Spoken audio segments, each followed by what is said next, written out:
అనంతపురం జిల్లా తాడిపత్రిలో కొనసాగుతున్న అల్లర్ల కేసుల విచారణ కోసం సిట్ అధికారుల బృందం నిన్న రాత్రి జిల్లాకు చేరింది. నేడు తాడిపత్రిలోని యాడికి, ఎల్లనూరు ప్రాంతాల్లో సిట్ అధికారులు క్షేత్రస్థాయిలో విచారణ చేస్తున్నారు. పోలింగ్ తర్వాత జరిగిన దాడులకు కారకులు ఎవరు నిర్లక్ష్యం వహించారు తదితర అంశాలపై సిట్ బృందం ఎంక్వైరీ చేయనుంది.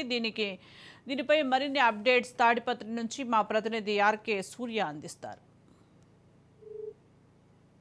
ఎన్నికల రోజు ఎన్నికలు జరిగిన తర్వాత కూడా అనేక అల్లర్లు జరిగాయి, దాడులు జరిగాయి, హింసాత్మకమైన సంఘటనలు చోటు చేసుకున్నాయి. దీని అంతటిపైన కూడా పోలీసుల నిర్లక్ష్య వైఖరి ఉందంటూ ఈసీ వచ్చేసి ఆగ్రహం వ్యక్తం చేసింది. అందులో భాగంగానే సిట్ బృందాన్ని కూడా ఒక ఏర్పాటు చేసి వాళ్ళకి ఆదేశం ఇవ్వడం జరిగింది. పూర్తి స్థాయిలో అక్కడ విచారణ చేసి ఒక స్పష్టమైన ఒక నివేదిక అన్నది ఇవ్వాలనేసి ఈసీ చెప్పడంతో నిన్న రాత్రికి అనంతపురం జిల్లా తాడిపత్రికి ఆ బృందం చేరుకుంది. ఈ బృందానికి నేతృత్వం వచ్చేసి డిఎస్పీ శ్రీనివాసులు వ్యవహరిస్తున్నారు. నిన్న రాత్రి వచ్చి రాగానే ఏదైతే సమస్యాత్మకమైన ప్రాంతాలు ఎక్కడైతే రాళ్ల దాడులు అదేవిధంగా అల్లర్లు చెలరేగాయో ఆ ప్రాంతంలో కూడా తిరగడం జరిగింది. వస్తూ రాగానే రంగంలోకి దిగారని చెప్పవచ్చు.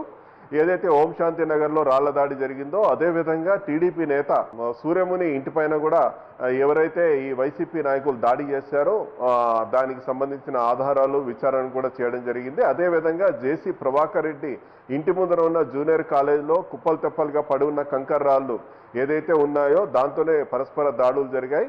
దానిపైన కూడా విచారణ చేయనుంది. అదేవిధంగా ఏదైతే స్థానిక ఎమ్మెల్యే కేతిరెడ్డి పెద్దారెడ్డి ఇంట్లో పోలీసు వాళ్ళు చొరబడి డోర్లు పగలగొట్టారో, సీసీ కెమెరాలు ధ్వంసం చేశారు, వాటికి సంబంధించిన సీసీ ఫుటేజ్లు కూడా తీసుకోవడం జరుగుతోంది.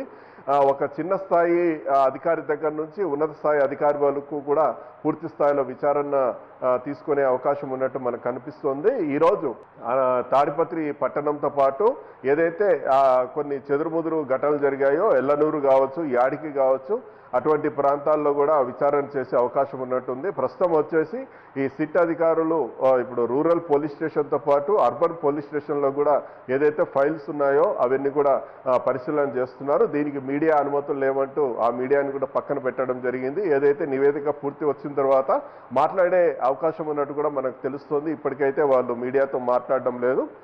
ఏదైతే అదేవిధంగా ఎన్నికల రోజు 13వ తేదీ తాడిపత్రి పట్టణంలో భీకరమైన యుద్ధ వాతావరణాన్ని తలపింపజేసింది. ఆ క్రమంలో జిల్లా ఎస్పీ అమిత్ బర్ధన్ ఘటనా స్థలానికి కూడా పోవడం జరిగింది. అయితే అతని మీద కూడా ఇరు పార్టీల వర్గాల వాళ్ళు కూడా రాళ్ల దాడి చేసే ప్రయత్నం చేశారు. ఆయన త్రుటిలో తప్పించుకొని అక్కడి నుంచి రావడం జరిగింది. ఆ క్రమంలోనే అక్కడ ఉన్న సిఐ మురళీకృష్ణ కూడా దాడులు జరిగాయి. అయితే మరుసటి రోజు 14వ తేదీ ఈ అల్లర్లు ఇలా జరుగుతాయి అనేసి పోలీసు వారు ఎందుకు ఊహించలేకపోయారు, లేదా ఉన్నత స్థాయి అధికారులకు ఎందుకు ఇంటిమేషన్ చేయలేకపోయారు?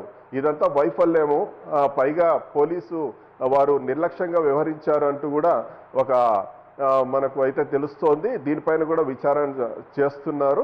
రిపీటెడ్గా జరుగుతున్నాయి ఘటనలు. దీనిపైన ఎందుకు పోలీసు వారు నిర్లక్ష్యంగా వ్యవహరించారనేది కూడా తెలియడం లేదు. అదేవిధంగా రాజంపేట జిల్లాకు సంబంధించిన ఒక డిఎస్పీ చైతన్య కూడా ఇక్కడికి రావడం, ఆ విషయం తనకు తెలియదు అనేసి ఎస్పీ చెప్పడం, అదేవిధంగా తనకు అదనపు బలగాలు కావాలి అనేసి ఐజీకి ఇంటిమేషన్ ఇస్తే ఆయన ఇవ్వలేదు అని చెప్పడం, ఇవన్నీ వెనుక వచ్చేసి వీళ్ళు పోలీసు వారు ఎక్కడైనా ఏదైనా పార్టీకి సపోర్ట్గా పనిచేశారా, వాళ్ళకు అనుగుణంగా పనిచేశారా, లేకపోతే ఎక్కడి నుంచైనా వాళ్ళకి ఆదేశాలు వచ్చాయా, దానికి అనుగుణంగా పనిచేశారా అన్న అనుమానాలు కూడా ఉన్నాయి.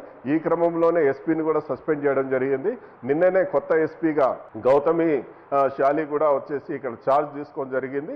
అయితే ఈ సిట్ బృందం ఏదైతే ఉందో పూర్తి స్థాయిలో క్షేత్రస్థాయిలోకి వెళ్ళేసి విచారణ చేయనుంది. ఒక 2 రోజుల్లో పూర్తి నివేదిక అన్నది ఈసీకి ఇచ్చే అవకాశాలు ఉన్నట్టున్నాయి.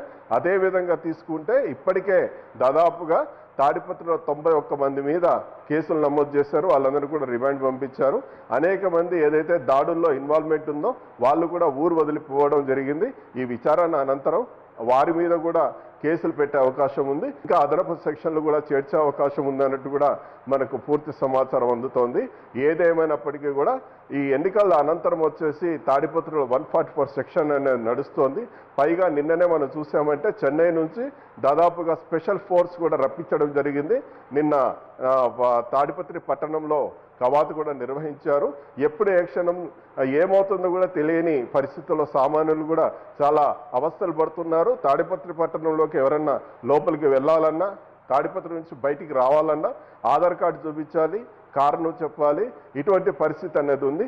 ఇప్పటికే ఎవరైతే అగ్రనాయకులు ఉన్నారో వాళ్ళని కూడా తాడిపత్రి పట్టణం నుంచి పంపివేయడం జరిగింది.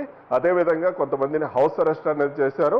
అనేక మంది ఇరు పార్టీల నాయకులు కూడా వాళ్ళు అజ్ఞాతంలోకి వెళ్ళిపోయారు. ఈ సిట్ బృందం అనేది పూర్తి స్థాయిలో క్షేత్రస్థాయిలోకి వెళ్ళి సమాచారాన్ని సేకరిస్తోంది. ఒక నివేదిక తయారు చేసి 2 రోజుల్లో ఈసీకి ఇవ్వనుంది. ఇచ్చిన తర్వాత తదుపరి చర్యలు ఏముంటాయన్నది వేచి చూడాల్సిన పరిస్థితి. కెమెరా పర్సన్ ఆంజనేయ ప్రసాద్తో ఆర్కే సూర్య, రాజ్ న్యూస్, తాడిపత్రి నుంచి.